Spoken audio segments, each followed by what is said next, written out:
বাংলাদেশে বর্তমান সময়ে গরুর হাটের পরিস্থিতি বেশ জমজমাট।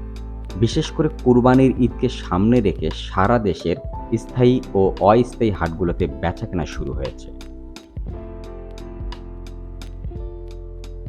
গরুর প্রধান হাট ও তার বর্তমান অবস্থা। যেমন গাবতলী পশুর হাট, এটি ঢাকার একমাত্র স্থায়ী পশুর হাট। ২০২৬ সালের মে মাসের তথ্য অনুযায়ী এখানে দেশি গরুর ভালো সরবরাহ রয়েছে এবং স্থানীয় সরকার প্রতিমন্ত্রী মীর শাহ আলম হাট পরিদর্শন করে চাঁদাবাজির বিরুদ্ধে কঠোর হুঁশিয়ারি দিয়েছে।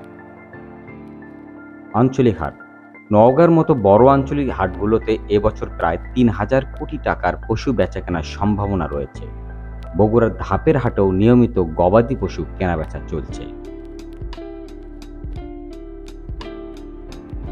২০২৬ সালে গরুর দামের একটি ধারণা আপনাদেরকে জানাবো।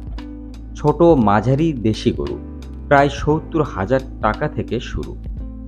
শাহিওয়াল জাতের গরু ১,৮৫,০০০ টাকা থেকে শুরু করে ২,৬০,০০০ টাকা পর্যন্ত এবং তারও বেশি দরে বিক্রি হচ্ছে।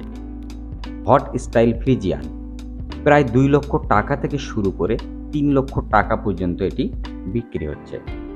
বড় আকারের বিশেষ গরু, টাঙ্গাইলের মানিক নামের ৫৪ মণ ওজনের গরুটি এবছর হাটের অন্যতম সেরা আকর্ষণ।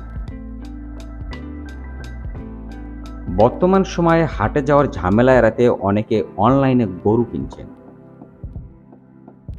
সুস্থ গরু চিনবেন কিভাবে? খাদ্য গ্রহণ, সুস্থ গরু স্বাভাবিকভাবে খাবার খায় এবং জাবর কাটে। চলাফেরা, সুস্থ গরু সজাগ থাকে এবং কান ও লেজ দিয়ে মাছি তাড়ায়। এর শারীরিক গঠন, পিঠের কোষ শক্ত ও টানটান হওয়া ভালো লক্ষণ। ঔষধের মাধ্যমে মোটাতাজা করা গরুর শরীর অনেক সময় অস্বাভাবিকভাবে ফোলা থাকে এবং চামড়া টানটান হয়ে থাকে। তাই নিজে হাটে যান এবং দেখে শুনে কুরবানির জন্য ভালো সুস্থ সবল একটি গরু কিনে নিয়ে আসেন।